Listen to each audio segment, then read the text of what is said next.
Aujourd'hui, je te propose d'embarquer avec moi pour plonger dans un sujet que certaines vont aimer et d'autres peut-être moins, le sujet de l'organisation des fêtes de fin d'année. On va parler organisation. Alors je suis consciente plutôt que cette période, en fait, elle peut être une véritable montagne de tâches. Entre les préparatifs, les cadeaux, les réunions, tout ça, on en a parlé.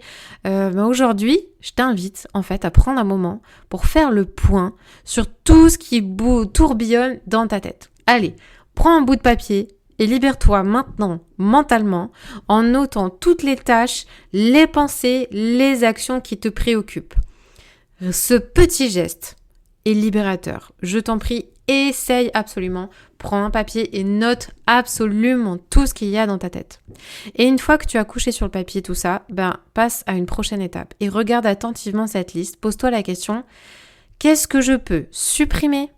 Qu'est-ce que je peux déléguer? Et qu'est-ce que je peux faire autrement? En fait, ces trois questions-là, qu'est-ce que je peux supprimer, déléguer et faire autrement? En fait, c'est une manière de faire du tri, et cette fois-ci pas dans ta maison, mais de faire du tri dans ta charge mentale, ok? Et c'est l'occasion pour toi de prendre de véritables décisions.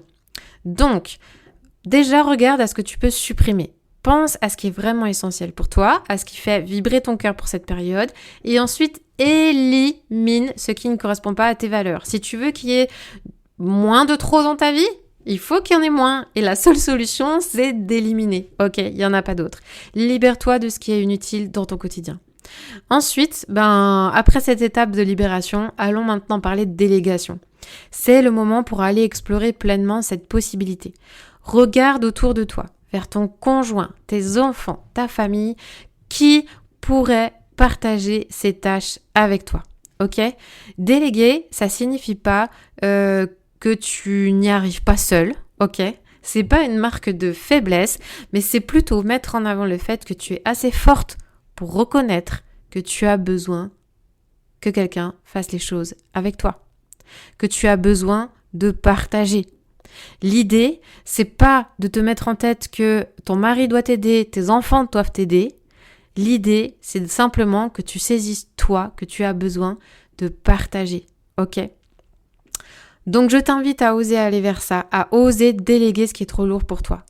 Peut-être que par exemple ton conjoint peut prendre en charge une partie des courses de Noël ou que tes enfants peuvent participer à la déco de la maison. La délégation, tu vois, c'est pas simplement de la répartition des tâches, c'est aussi une manière d'impliquer les autres dans la magie de cette période-là. C'est une manière de faire équipe et ça, c'est un mot clé. Ensuite, une fois que tu as supprimé le superflu et que tu as délégué ce qui peut l'être, c'est le moment de passer à la troisième étape. Ce qui reste, fais-le autrement.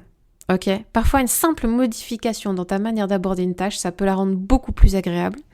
Et du coup, c'est le moment d'être créative et de repenser la manière dont tu fais les choses et de comment est-ce que tu pourrais les aborder pour que, au lieu de te prendre de l'énergie, ce soit même des activités qui te donnent de l'énergie.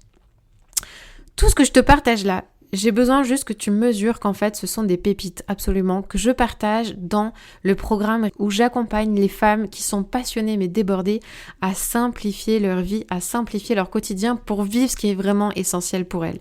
Ça, ce sont des choses sur lesquelles je forme toutes mes clientes. Alors saisis-toi-en, je t'assure, parce que c'est de l'or en barre, ok ? Donc une fois que tu as fait ce tri dans tes tâches, tu verras que la prochaine étape, la dernière, ça va être celle de la planification. Ça va être le moment de décider tout ce qu'il te reste à faire. Quand est-ce que tu vas le faire? Et combien de temps ça va te prendre? Et va dans ton agenda et commence à caler ces éléments-là dans ton agenda. Ça s'appelle planifier. Ok ? Pour planifier, pour anticiper, tu as besoin de faire un état des lieux de tout ce qui remplit ta tête, tout ce qui remplit ton agenda. Tu as besoin de supprimer, de déléguer et d'apprendre à faire autrement. Et une fois cette étape-là, tu peux passer à l'étape de la planification. Ok ?